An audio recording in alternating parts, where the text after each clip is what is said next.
রাজধানীর রূপনগরে অভিযান চালিয়ে ১,১০৪টি বিদেশি বন্যপ্রাণী উদ্ধার করেছে বন বিভাগ।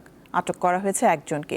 এই ঘটনায় রূপনগর থানায় মামলা হয়েছে। বন্যপ্রাণী বেচাকেনায় জড়িত চক্রের সদস্যদের ধরতে অভিযান অব্যাহত আছে বলে জানিয়েছেন থানার ভারপ্রাপ্ত কর্মকর্তা। প্রবাদ আছে, বন্যরা বনে সুন্দর। নিজেদের স্বাভাবিক পরিবেশে প্রতিটি প্রাণী থাকে সুন্দর, নিরাপদ ও সাবলীল। কিন্তু খাঁচায় বা ঘরে আটকে রাখলে তাদের জীবন হয় ব্যাহত। আসল ফল থেকে তৈরি, সম্পূর্ণ প্রিজারভেটিভ মুক্ত ফ্রুটিকা, পিওর মানে ফ্রুটিকা।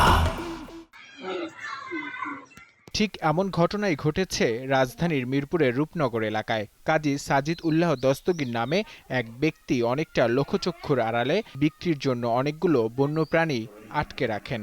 কি নেই এখানে? কর্ন সাপ, Mexican black king snake, golden চাকুনুই ট্যারান্টুলা, ডাম্পি ব্যাংক, লেপার্ড গেকো ইত্যাদি।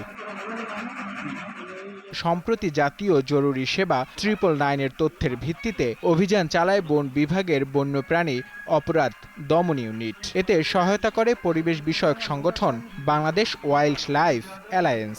উদ্ধার করা হয় 846টি রেড ইয়ার্ড স্লাইডার কচ্ছপ, 18টি পিঙ্ক বেলিড সাইড নেক কচ্ছপ, 56টি কমন স্ন্যাপিং কচ্ছপ সহ মোট 1,104টি প্রাণী। এর মধ্যে 21টি মৃত। অবৈধভাবে প্রাণী বেচাকেনায় জড়িত থাকার অভিযোগে কাজী সাজিদ উল্লাহ দস্তগীরকে আটক করে পুলিশ। বন্যপ্রাণী সংরক্ষণ ও নিরাপত্তা আইন 2026 এর 33 ধারা আমরা মামলা রুজু করি এবং অপর দুই আসামি আলাউদ্দিন ও মোহাম্মদ সোহাইব বিন আকরামকে আমরা ধরার জন্য চেষ্টা অব্যাহত আছে। এই দুইজন আসামি পলাতক রয়েছে। মামলাটি তদন্তাধীন রয়েছে, মামলাটি চলমান রয়েছে। কাজী সাজিদ উল্লাহ দস্তগীরকে আদালতে হাজির করা হলে তাকে কারাগারে পাঠানোর নির্দেশ দেওয়া হয়। নূর আলম, দীপ্ত সংবাদ, ঢাকা।